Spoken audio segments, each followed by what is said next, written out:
সাহাবীর পা এক ঘোড়ার সঙ্গে বাইধা দিছে, আরেক পা আরেক ঘোড়ার সঙ্গে বাঁধছে, দুই ঘোড়া দুই দিকে ছেড়ে দিছে, মাঝখান দিয়া দুই রান দুই দিকে নিয়ে গেছে। এইভাবে যখন সাহাবায়ে কেরামদের উপরে নির্যাতন শুরু করলো, আবার এগুলা নির্যাতন করে তারা হাসি উল্লাস করত, আনন্দ পাইত। কোন কোন সাহাবায়ে কেরামদেরকে এমন ভাবে নির্যাতন শুরু করলো, গলার মধ্যে রশি লাগাইয়া মরুভূমি দিয়া টেনে টেনে টেনে টেনে নিয়ে যাইত, পিছন দিক দিয়া চাবুক দিয়া বাড়ি মারত, গলার মধ্যে রশি লাগাইয়া টানত। এগুলা দেখা দেখা তারা আনন্দ ফুর্তি করত। নির্যাতনকারে কয় গো, কোন কোন সাহাবীদেরকে জ্বলন্ত কয়লার মধ্যে শোয়া দিত, নির্মম ভাবে নির্যাতন, সাহাবায়ে কেরামদের উপরে নির্যাতন, আবু জাহেলের নেতৃত্বে নির্যাতন, আবু লাহাবের নেতৃত্বে নির্যাতন। শুধু সাহাবায়ে কেরাম মার খাইছে এমনটা নয় গো, যেদিন আবু তালেব দুনিয়া থেকে বিদায় হয়ে যাবে, আল্লাহর নবীর মহব্বতের একজন চাচা, যিনি আবু তালেবকে একদিন লয় দুই দিন লয় রে 50 বছর পর্যন্ত রাসূল আবু তালেবের কাছে ছিল। এলাকা সুবহানাল্লাহ চিনি তাকলে কইেন কত বছর? প্রায় কাছাকাছি 50 বছর ছিল আবু তালেবের কাছে। মাও নাই বাবাও নাই, রাসূল প্রায় 40 বছরের উপরে আবু তালেবের কাছে ছিল। আবু তালেব রাসূলকে সন্তানের মতো লালন পালন করছে। আবু তালেব নবীর কলিজা থেকে বেশি ভালোবাসছে রে। যেদিন দুনিয়া থেকে বিদায় হয়ে যাবে, সেই আবু তালেবের কাছে রাসূল যাবে, কিন্তু আবু জাহেল তার ছেলা পেলা লয়ে সব আবু তালেবের চতুর্দিকে ঘেরাও করে বসে আছে। নবীজি যখন আবু তালেবের কাছে গিয়া বসছে, আল্লাহর নবীর চোখ বেয়ে বেয়ে পানি পড়ে আর বলে, চাচা গো, দুনিয়া থেকে তো আপনি বিদায় হয়ে যাবে, মরণাপন্ন, কিন্তু আপনি যদি দুনিয়া থেকে বিদায় হয়ে যান গো চাচা, এই হালতে যদি দুনিয়ার থেকে বিদায় হয়ে যান, আমি সমস্ত নবীকুলের সম্রাট, আমি নবীদের নবী, সমস্ত নবীকুলের সম্রাট, ইমামুল মুরসালিন, খাতামুন নবিয়্যিন, নবী মুহাম্মদুর রাসূলুল্লাহ সাল্লাল্লাহু আলাইহি ওয়াসাল্লাম, সমস্ত নবীকুলের সম্রাট হইয়া কিয়ামতের মাঠে আপনি চাচাকে সুপারিশ করার মতো আমার কোনো সুযোগ থাকবে না, আমার কোনো ক্ষমতা থাকবে না আপনাকে সুপারিশ করা। তাই চাচা বিদায় হওয়ার আগ মুহূর্তে একটা বারের জন্য আমার কানে কানে কালেমা পড়ায়া শোনায়া দেন। আল্লাহর নবী বুঝতে পারছেন আবু জাহিল্লা বসা, আবু লাহাব বসা, মক্কার সব বড় বড় নেতা চতুর্দিকে বসা। আবু তালেব বলেন, বাতিজা, আমি যদি কালেমা পড়ি, ওই দেখ আবু জাহিল্লা বসা, আবু লাহাব বসা, মক্কার সব লোক বসা, কালেমা পড়া যদি মারা যায়, সারা জীবন বলবে আবু তালেব মরণের সময় বাপ দাদার ধর্মের মধ্যে সুন কালিমাইরা মরছে। বাতিজারে, এই জন্য আমি পড়তে পারি না। আল্লাহর নবী বলেন, চাচা গো, জোরে পড়তে হবে না, জোরে পড়ার প্রয়োজন নাই, আমি আপনার টুডের সঙ্গে আমার কান লাগায়া দিব, শুধু আপনার টুটটা লড়াইয়া খালি কান পর্যন্ত আওয়াজটা পৌঁছায়া দেন। একবার শুধু কালেমার আওয়াজটা টুট লড়াইয়া আমাকে বুঝায়া দেন। ওয়াদা দিলাম, কিয়ামতের কঠিন ময়দানে আপনার চাচাকে ছাড়া আমি নবী জান্নাতে যাব না। কত বড় কপাল! আবু তালেবের কত বড় কপাল ছিল। আবু তালেব এত বড় সুযোগ পাওয়ার পরেও, এত বড় একটা সুযোগ পাওয়ার পরেও আবু তালেব বলেন, বাতিজা রে, আমি তোমারে কলিজার থেকে মহব্বত করি, আর জীবন দিয়ে তোমারে ভালোবাসি, আমি তোমারে ভালো করে চিনি, তুমি যে পয়গম্বর সেটা আমি জানি, তুমি আল্লাহর পয়গম্বর আমি জানি রে বাতিজা, তাই তো আমি তোমার সন্তানের চেয়েও বেশি মহব্বত করছি। বাতিজা শুধু এখানেই নয়, আমি আরো জানি তোমার কালেমা যদি আমি না পড়ি চিরস্থায়ী আমি জাহান্নামে যাব, সেটাও বাতিজা আমি জানি। বাতিজা আমি আরো জানি তোমার কালেমা যদি আমি পড়ি আল্লাহ তুই জান্নাতে যাব, সেটাও জানি। সুবহানাল্লাহ। বলুন আবু তালেব জানতো কিনা দিন ধর্ম ইসলাম সঠিক, নবী পয়গম্বর সঠিক, কোরআন সঠিক, সব জানতো।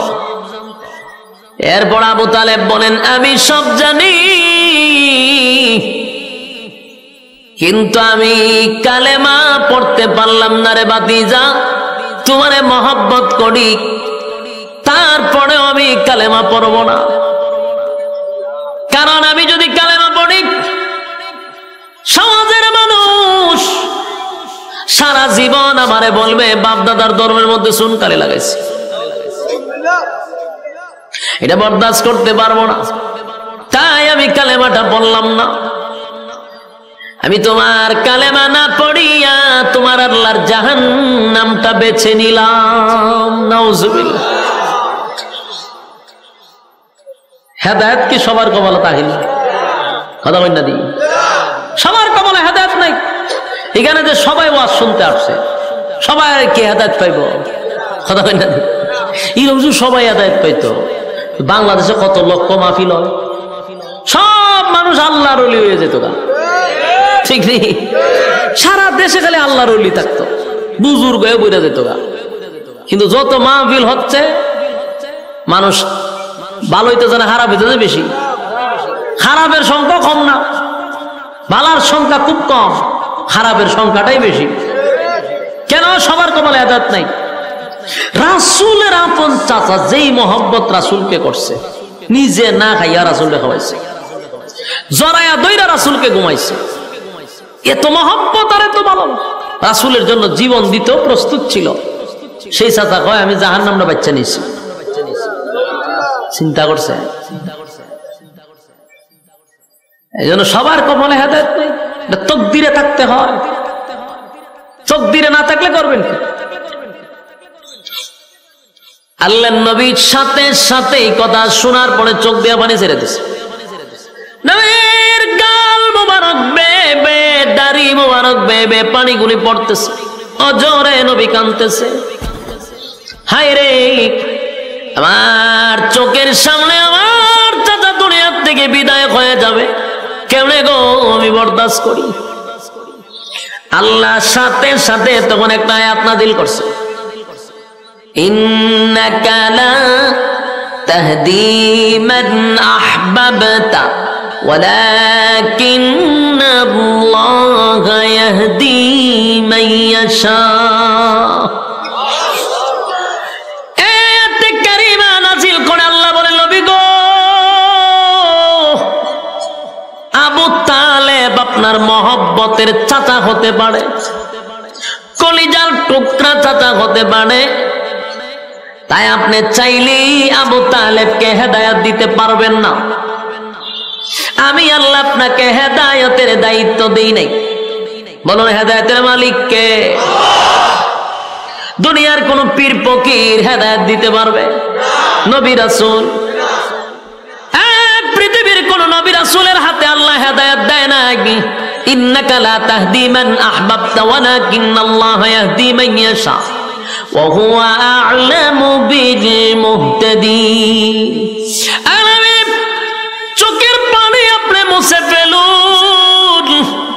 আপনার মহব্বতের চাচা হতে পারে গো, কিন্তু আপনি চাইলেই আপনার চাচাকে আপনি হেদায়েত দিতে পারবেন না, কারণ আমি হেদায়েতের দায়িত্ব আপনি নবীকে দেই নাই গো নবী। আপনি যতই চেষ্টা করেন আমি আল্লাহর সিদ্ধান্ত আবু তালেব রে হেদায়েত দিব না। আল্লাহ হেদায়েত দিবে না, রাসূল কান্দে, আল্লাহ খাইন্দা লাভ নাই। আপনি যতই কান্দেন আমি তারা হেদায়েত দিব না। কেন দিবে না এটা লম্বা আলোচনা, আমার এই দিকে যাওয়ার উদ্দেশ্য না, যেটা বুঝাইতে চাচ্ছি।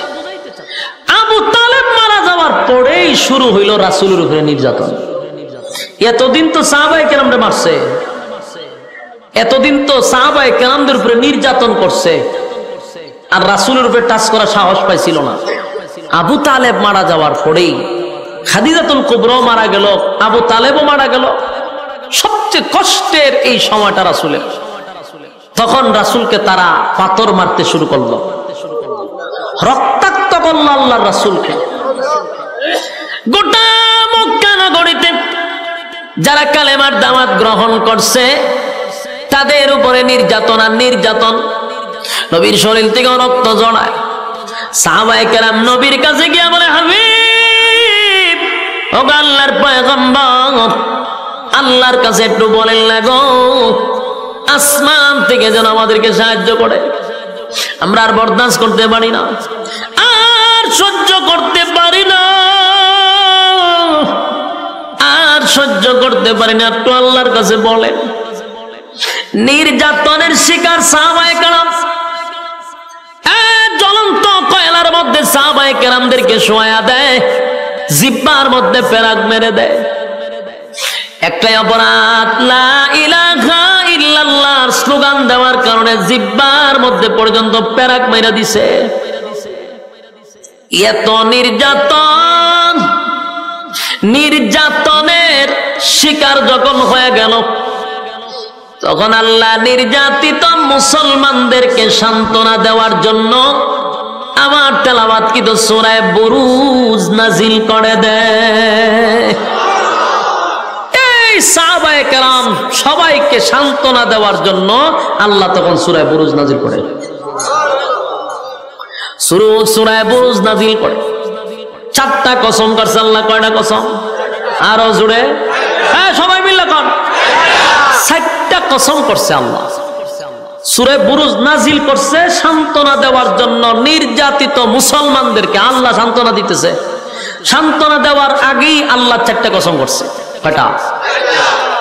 আল্লাহ সূরা বুরুজে বলেন, ওয়াস-সামাই যাতিল বুরুজ, কসম দুর্গ বিশিষ্ট আকাশের, তারকা আকাশ যেটাই বুঝেন, নক্ষত্র। আল্লাহ বলেন কসম, তারকার কসম, নক্ষত্রের কসম। ওয়াল ইয়াউমিল মাউউদ, আল্লাহ বলেন কসম পরকালের, যেদিন আমি আল্লাহ বিচার করব, পুনরায় তোদেরকে আবার জীবিত করব, সেই কিয়ামত দিবসের কসম।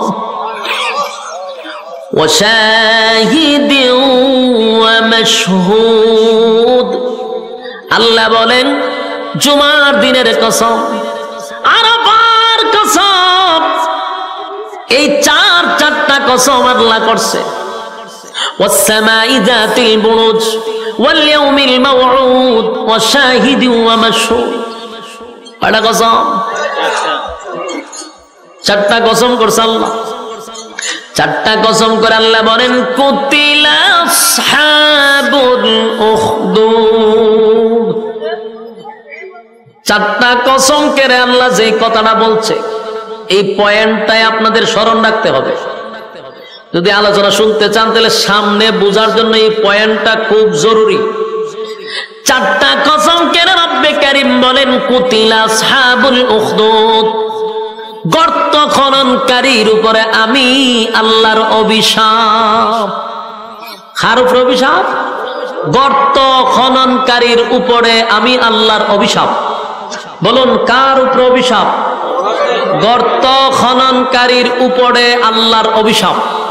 এই কথাটা আপনাদের স্মরণ থাকতে হবে। এই এতটুক কথা স্মরণ না রাখলে সামনের আলোচনা বুঝা বড় কঠিন হবে। খুব মনোযোগ দিয়ে শুনবেন। আল্লাহ 7টা কসম কাইরা একজন জালেমকে আল্লাহ অভিশাপ দিছে। গর্ত খননকারী জালেম। আল্লাহ বারবার বলেন গর্ত খননকারীর উপরে আমি আল্লাহর অভিশাপ। 7টা কসম করে বলছে অভিশাপ, কসম অভিশাপ, কসম অভিশাপ, কসম অভিশাপ। গর্ত খননকারী। এই জায়গাত ওয়াজটা রাখেন, এরপরে আসুন এই সূরা নাজিল হইল কেন বলেন? নির্যাতিত মুসলমানদেরকে সান্ত্বনা দেওয়ার জন্য। হেডলাইন মুখস্থ রাখতে হইব। আপনারা আমার আনছেন অভিগঞ্জ থেকে, হত্যিকা গিচ্ছা উনবার লেগে আনছেন নি? গল্প, কাল্পনিক কথা, হ্যাঁ ফিসা উড়া গেছে সাগরে, ওই নদীর পার, ইটা উনবার লেগে নি? খবর ভেঙে আছে, আগুন লেগেছে, ওটা দৌড় মারছে, ইটা উনবার লেগে আনছো? তাহলে একটু মনোযোগ দিয়ে শুনেন। যদি মনোযোগ দেন খুব সহজে বুঝবেন। এই পয়েন্টগুলো ইয়াদ রাখবেন। 7টা কসম করে নির্যাতিত মুসলমানদেরকে সান্ত্বনা দেওয়ার জন্য আল্লাহ সূরা বুরুজ নাজিল করছে। আমি যদি আপনাদেরকে জিজ্ঞাসা করি আল্লাহ সূরা বুরুজ কেন নাজিল করছে, আপনারা বলবেন নির্যাতিত মুসলমানদেরকে সান্ত্বনা দেওয়ার জন্য নাজিল করছে। কসম কয়টা কাটছে? 4টা।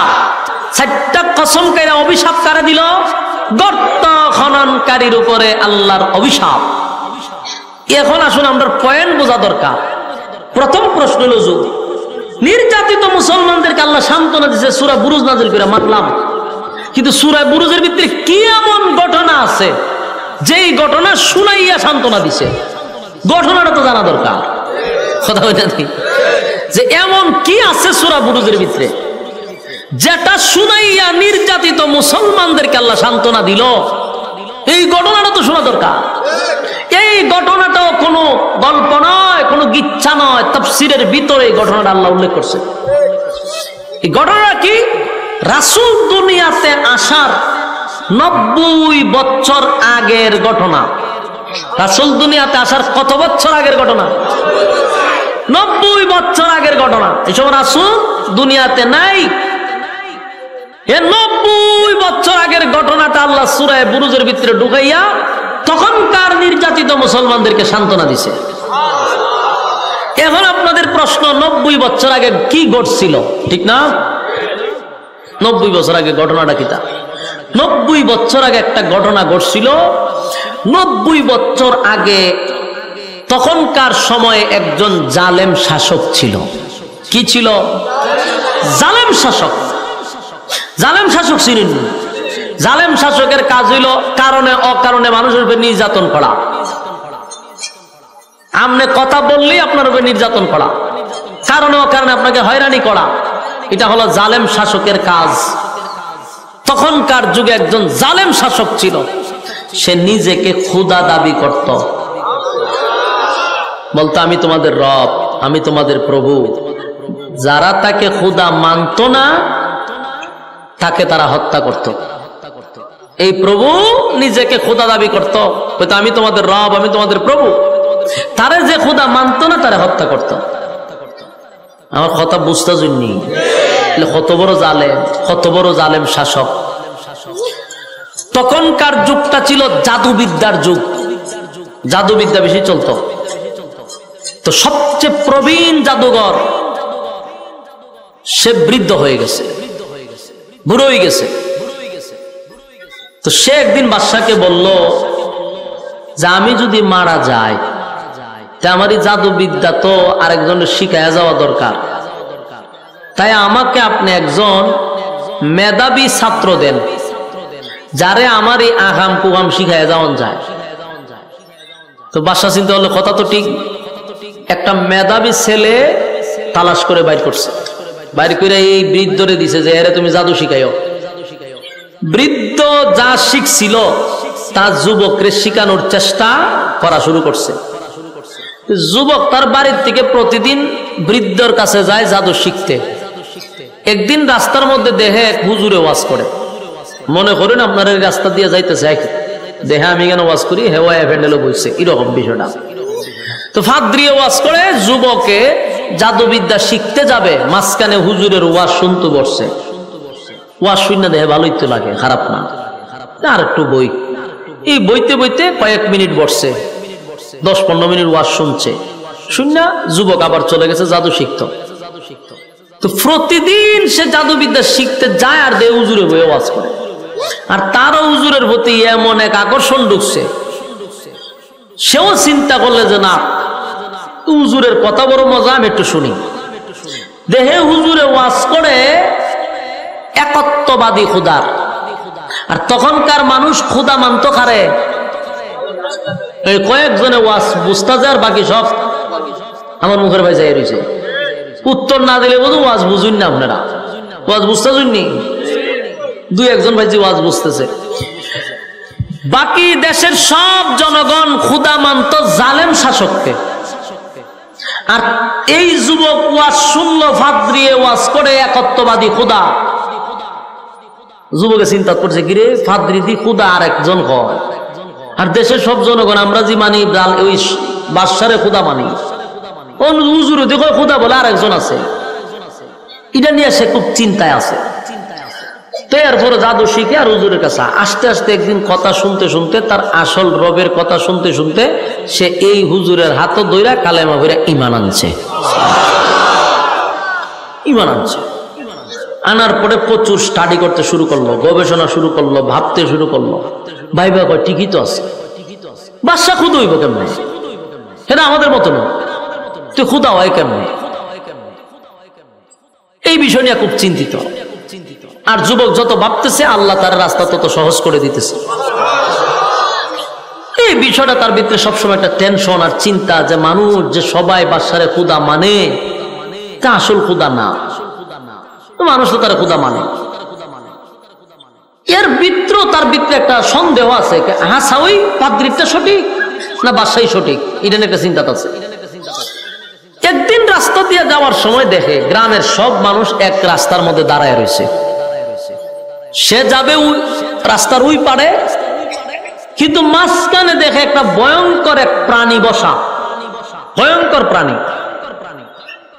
এখন এই প্রাণীর ভয়ে গ্রামের কেউ এই দিকেও আসে না, এই দিকের মানুষ ওই দিকেও যায় না। যুবক পড়ছে মহা মুসিবত, আমি যাবো কেন? এই প্রাণীর ভয়ে সব মানুষ দাঁড়িয়ে আছে।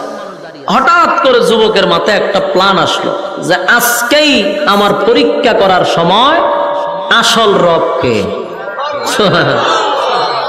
আজকে আমি পরীক্ষা করবো যে আসল রবকে। এই বইলা সে একটা পাথর লইছে, ছোট্ট পাথর লইয়া কইতাছে, যদি একত্ববাদী খোদা সঠিক হয়, পাদ্রী যে দাওয়াত দিছে সেই খোদা যদি সত্য হয়, তাহলে এই পাথর দিয়া তো একটা মুরুগ মারাও সম্ভব না। কিন্তু এই পাথরটা মারার সাথে সাথে যেন এই ভয়ঙ্কর প্রাণী মারা যায়। সঠিক খোদা যদি হয় পাদ্রীটা, আর যদি সঠিক খোদা না হয় তার এটা মরবে না। এই বইলা ডিল মারতেই ছোট্ট পাথরটা ডিল মারছে, একদিকে ডুইকা আর একদিকে বেরিয়ে গেছে। ওই প্রাণীটা জাগাতে মারা গেছে। বলুন তো দেখি, যুবকের ইমানি জজবা বাড়ছে না কমছে? ইমানি জজবা বেড়ে গেছে।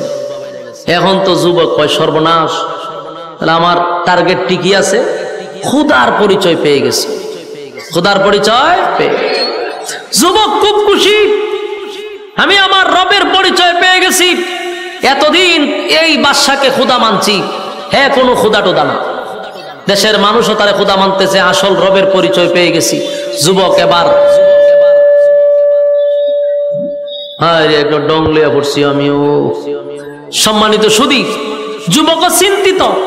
আমরা একটা কাজ করেন, বক্সে হালকা একটু ইকু দেন, বক্সে দেন। আপনি রিভিউ কি কয় এটারে, মনিটরে দিয়েন না, মনিটরটা আমার কাছে তো, বক্সে দেন, হালকা দেন, শ্বাসটা না টানে। সম্মানিত সুধী, এখন এই যুবক তার ইমানি জজবা বাড়ছে, সে চিন্তা করলো আমি আসল রবের পরিচয় পাইছি, আমল শুরু করছে, ইবাদত শুরু করছে, রবের প্রতি তার যথেষ্ট পরিমাণ বিশ্বাস চলে আসছে, জান প্রাণ দিয়ে রবের গোলামি করা শুরু করছে। কিন্তু ওই যে প্রাণী মারছিল গ্রামের মানুষ দেখছিনি, এই গ্রামের মানুষ এই দৃশ্য দেখিয়া কয় এই যুবক সাধারণ কোন যুবক না। এটা স্বাভাবিক কিনা?